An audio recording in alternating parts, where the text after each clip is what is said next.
back. It is Eoin and Johnny Ward with you in studio, and Sophie Becker is with us in studio as well.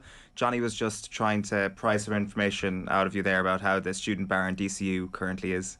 You don't know, obviously, because you're an elite athlete. I've never stepped inside it in my life. My fingers are crossed when I say that. Well, your entire university experience is probably COVID-based, is it? No, I got first, second and third year, and then my fourth year, and I split my fourth year over 2 years for athletics. So my fourth year 1.0 and my fourth year 2.0 were COVID-based, but I still got like a university experience. A lot of conversations that we have with Irish athletes involves a decision between either staying in Ireland or going to the United States. It does feel that there's a generation of young Irish athletes coming through at the moment that have decided to stay put here because some of those university programmes are that good, and the athletic programmes organised nationally are that good. Is that the truth? Is that what's happening at the moment?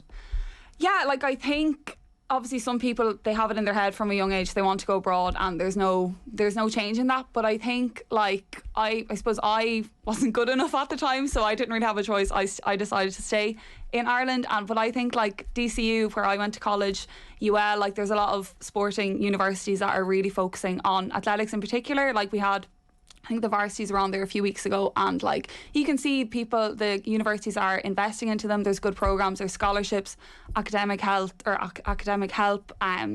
physio help, and I think like they're kind of focusing and seeing we want to keep people in Ireland, because I think if you can keep the athlete in Ireland, like I think it's really good to try grow the athlete in Ireland. Yeah, because you're nurturing them for the national team or for whatever it may be. There's a sense of a lack of control when they go abroad. Yeah, look, some people are able to, they navigate their way through it, no bother, but I think you do see some athletes coming home like injured and a bit kind of broken maybe. That's obviously not saying everybody, but you have heard different athletes speak about that, because the American system, obviously I'm speaking from zero experience in it, but from what I hear, like you keep churning different athletes out. They have so much choice, and yeah, if you get injured you might fall by the wayside. What do you mean that you weren't good enough to get a shout to the States? Because somebody who has represented Ireland at the Olympic Games doesn't strike me as somebody who's not good enough to get that shout. Well, believe it or not, I was a good junior athlete. I got some national medals, but I never made it to like European juniors or world juniors. But then when I moved to DCU for college, I changed training group. I met my current coach, Jeremy and Jared O'Donnell. And since then, I suppose just having access to like a track and just a more maybe structured training plan, I finally kind of got the opportunity to blossom, I suppose. And I got my first international cap then at 21, which I suppose might be a bit on the later side for other athletes. You know, they've been getting it since they were 16, 17, but I feel like it hasn't really impacted me. You know, like I said, I made it to the Olympics, so so bit of a late bloomer, but I think it's worked in my favour. So, like, is that normal then, or is the coaching that important that you change your style of coaching or whatever? Was that what you put it mainly down to? Yeah, look, I suppose the training that I had back home, it was my coach at the time, he did a great job, but like, you know, I was training on just a grass patch. I was only training like maybe once or twice a week. Like I went from kind of like a decent enough setup to a more high performance setup, just like a more structured training and like endurance work, which I'd never done beforehand. You know, I saw myself as a sprinter, all I'm going to do is sprint, whereas to be a 400 metre runner you have to do a lot more than just sprinting. You know, there's a lot of like gym work and endurance work in it. So what does the endurance work entail then? A lot of pain, a lot of tears, so that's usually in the winter time. We do kind of 400s, 500s and 600s. The session could be 600, 500, 400, 300, 200 and different kind of alternations of that, really, yeah. When did that start? When did that realisation that endurance was going to be one of the more important parts of your training start? Yeah, probably when I was in first year of college, I met endurance for the first time that winter endurance season. In college in first year, yeah. Yeah, that's when I met it first. So that transformation. And so is it like a situation where, like before that, it's like I'm just relying to a certain degree on talent and speed, and that's it? Did you notice yourself that maybe that element was missing, or did it take somebody to pull you aside and say, listen, this is the missing part? Yeah, no, I think I was just going along, you know, I was just happy to be there, happy to be running, and I think it just, over time I obviously doing the training, I wasn't really asking much questions. Jeremy, my coach, was just saying this is a training, and I was doing it, and over time I was seeing I was improving. So I think it was then I realised, okay, yes, there is other elements than just sprinting that go into making a good athlete. And even just stuff like I was living with other athletes, like-minded people, you pick up different nutrition tips, sleep tips, just stuff like that, and being in an environment, I suppose, with people who are the same as you. Anybody who would have seen the 400 metres at the national championships last week would have seen that the end of that race was pretty interesting, like yourself versus Phil Healy going down the home stretch. That's where the training comes in, right? Like, I mean, that is the part where I presume you go to that dark place to try and get yourself over the line. Yeah, no, any 400 metre athletes know that's a very, very dark place. Like the lactic that I had in my legs coming off that home straight, I thought I was going to fall over. Like, really? It was, yeah, and the pain afterwards. I don't think that was shown on TV, but I was just keeled over on the ground, rolling around with lactic in pain. But no, it's part of it. But yeah, I think that's like the end of my race, as you said. I literally had to dig very deep for that, and that's something that I've only kind of discovered this year is the strength in my last 50 metres, whereas beforehand I would have maybe died off a bit kind of at 300 metres. But yeah, I've kind of developed my speed endurance, which I'm glad, because it's something that I've been wanting to do for a while. The reason you're in studio is because the Morton Games are happening this weekend in Santry. Anybody who can get to it absolutely should. It's one of the best events in the Irish sporting calendar. Is it going to be yourself against Phil again this weekend? No. So unfortunately Phil isn't doing Morton Games, Right. but there's other international athletes coming over who are around the same time as me, so I'm sure it'll still be a very intense race, and hopefully there'll be a full crowd there as well. So what is your preparation going into a weekend like this then? Yeah, so I don't usually start off a race weekend with an interview, so this is a this is a first. Anomaly, yeah. Yeah, but so yeah, I will do a shakeout, as I call it, later on today, just kind of a general warm up just to get my body moving, stretch out and stuff like that. So that'll probably take about half an hour, 40 minutes, and then I'll just go home and take it pretty chill, nothing. I won't do anything too crazy today, just try and rest up. And then tomorrow then it's race day, so my race isn't until 8 p.m, so I think it starts at 6 p.m. and it runs over 2 hours, so my race is at 8 p.m. and sorry, it starts at 7. I'm wrong. Yeah. So my race is at 8, so it'll be a slow morning, take my time, and yeah, I'll head down to the track then around probably 6 o'clock to start my warm-up and preparation, and yeah, we'll just go from there. How do you become a 400 metre runner? Like, so that it's obviously very in the middle, like, so it's like you must have, almost need to have every trait, I guess, like. Yeah, I think it kind of chooses you, to be honest. Yeah, like I started off as a 100 and 200 metre sprinter, but I just wasn't quite fast enough for that. But I like the speed. Like, I hate anything long distance. Like, if you ask anybody, I complain if I have to jog for 5 minutes. Like, I know I'm a runner, but I'm not really a runner. Is that a thing, or is it? No, it is, definitely. Yeah. I just get so distracted. Attention span and whatever, yeah. So, yeah, I think, like, I wasn't fast enough for the 100 and 200, so the next step is 400, and thankfully, like, I've just built up my base, my strength over the last few years, and I've ended up being a 400 metre runner. But some athletes might come down from like 800 with the endurance and like might work on their speed then to become a 400 metre runner. So it's really in the middle. You can be more sprint based or endurance based. And how, like, so how do your sectionals work in a 400 metre race then, like? So what are you doing at the end? Yeah, like, so 100, 200, 300, what are you doing at the end, like, then? Yeah, so you're going through that pain barrier, like, yeah. That's kind of the mental part, to be honest. Like, you just have to keep pushing. I work with a sports psychologist, and that's something that we've really worked on, because I knew it was like a weakness of mine was the last 100 metres. Wow.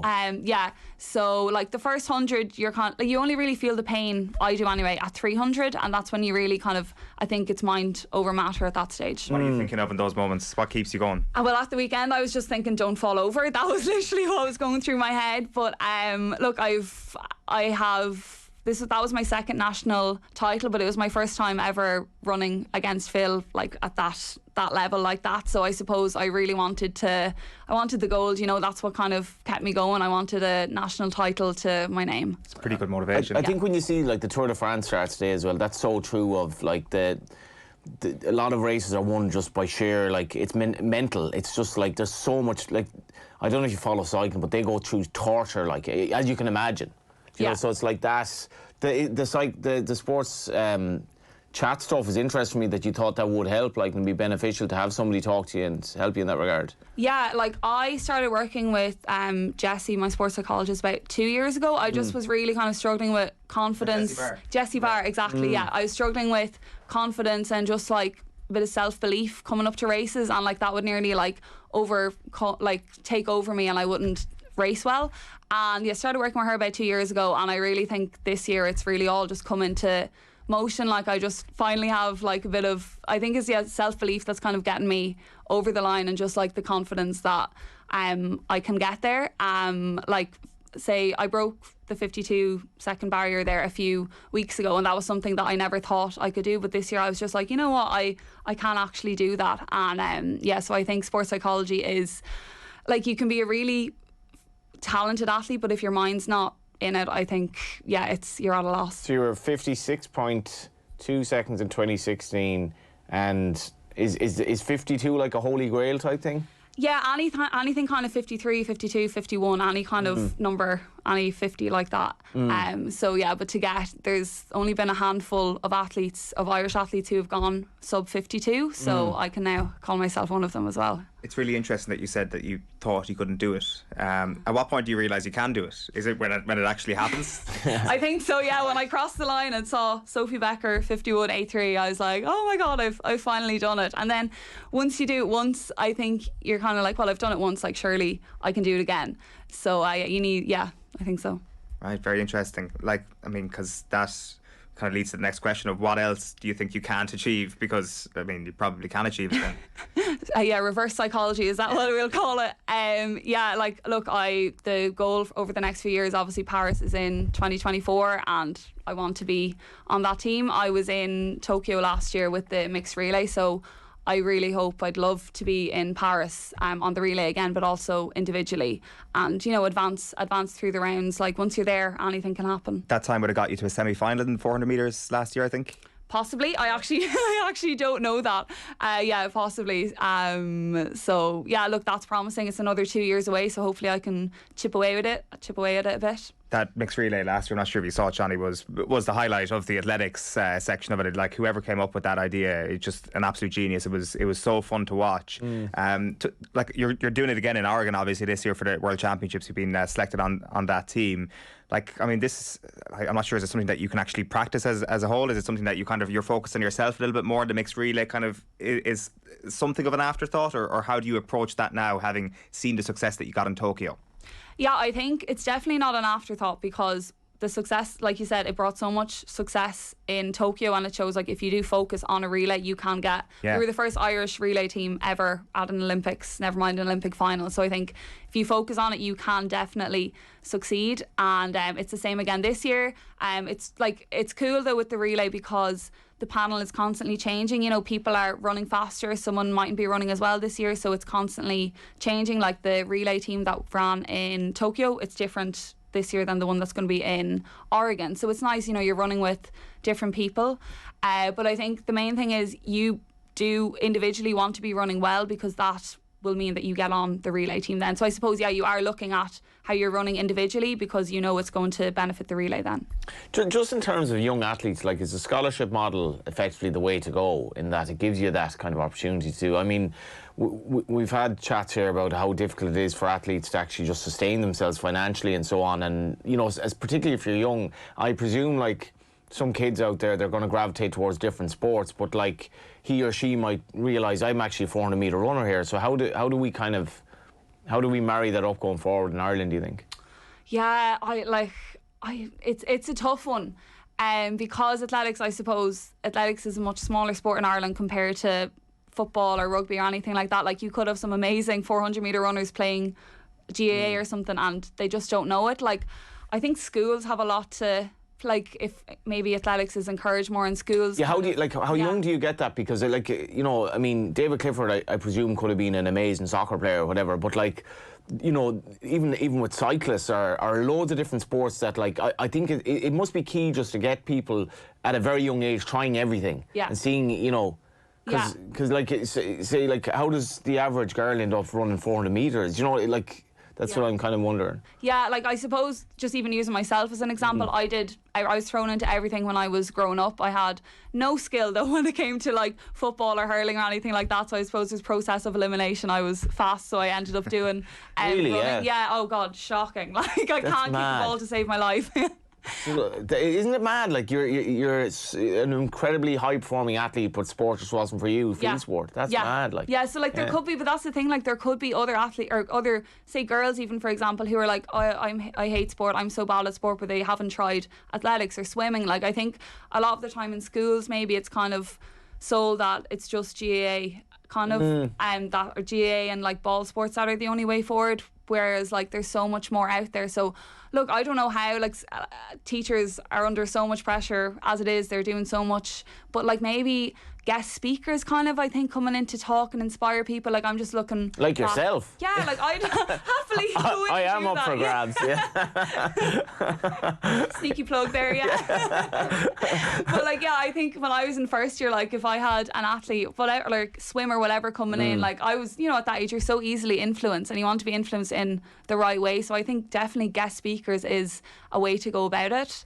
But it's also the fact that, like, you know, there are a lot of kids out there who are struggling confidence-wise, and when you become good at sport, it can change everything, you know, and there are lots more sports out there than, I mean, imagine if you just never took up running. Like, you would have just been, oh, she wasn't great at camogie, whatever, do you know, and look at you now. I know, exactly, because I did start off playing, like, camogie and football, and, like, it was great, you know, on a social level, but I suppose for my confidence, I was like, I just can't. I'm left-handed as well, so I put that into the fact that I couldn't hit the ball. But I don't think that's a good excuse. But I'd be coming home like, I just can't hit the ball like with the hurl, and I'd be so deflated. Whereas, like, yeah, maybe if there was another sport out there at the time. Like, when was your eureka moment in terms of, yeah, I could actually run here?